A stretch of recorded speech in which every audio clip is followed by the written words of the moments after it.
Greetings, y'all. Welcome back to my channel. I would like to give some of my subscribers an update about what is taking place around the world. In particular, a situation has developed in America that has left many people speechless and unable to fathom what is going on. Another black man was callously and coldly murdered by law enforcement. All right, a man called Botham Jean was shot and killed while eating ice cream and watching TV in his own home. All right. Now Jean Botham Jean lives in a apartment complex. That is a high-rise apartment complex. And basically, an off-duty police officer claims that she mistakenly walked into his apartment thinking that it was her apartment and proceeded to shoot and kill our brother, who was clearly in a domestic situation eating ice cream, right? And this type of insanity represents how psychotic many racist individuals are around the world.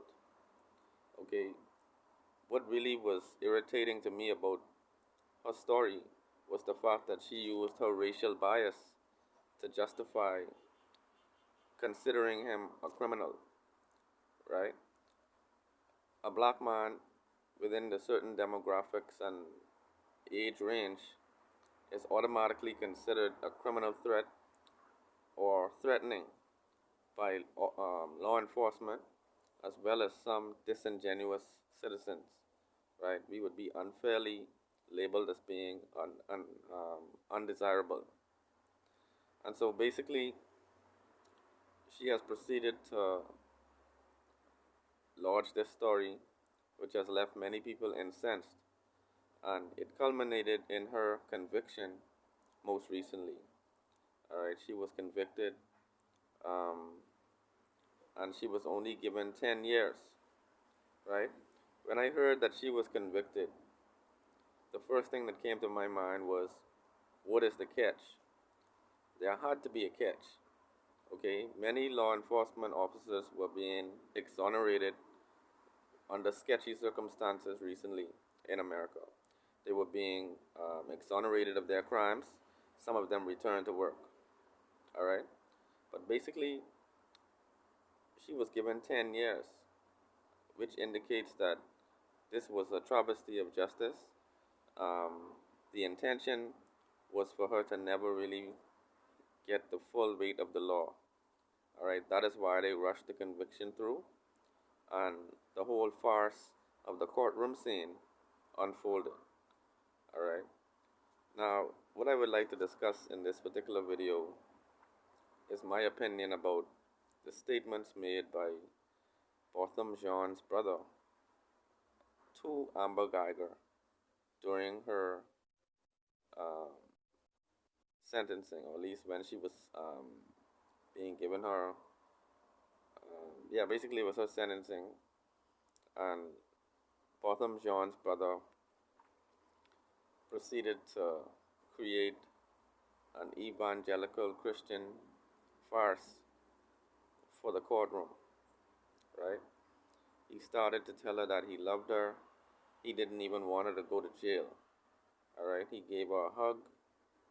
Um, the judge got up, took a Bible, and had a prayer session with Amber Guyger, right?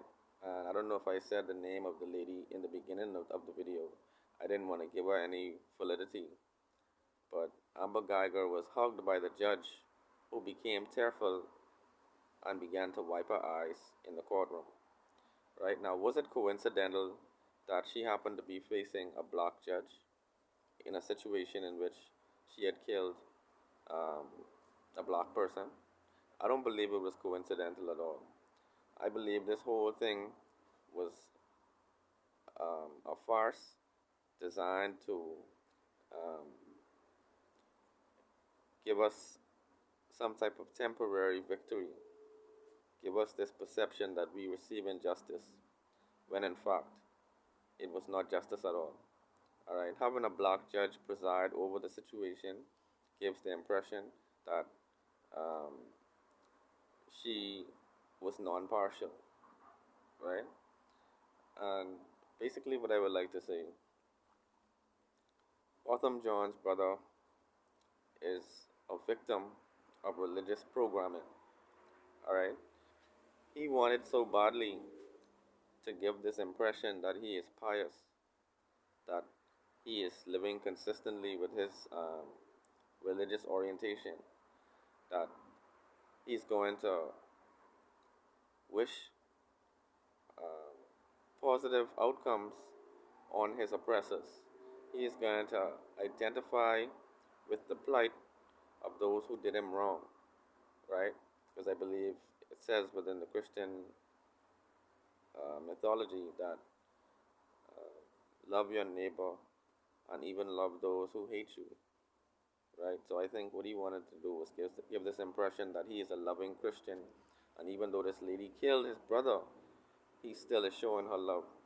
You know, what I would like to say, although it's important for us to transcend hate, we still have a right to be frustrated when we lose our loved ones, and especially in a case when it's a racist situation, we need to make sure we identify the cause of it, the purpose of it. How did this person kill our loved one? What was the basis? All right, family, let me know your thoughts in the comments below. One love.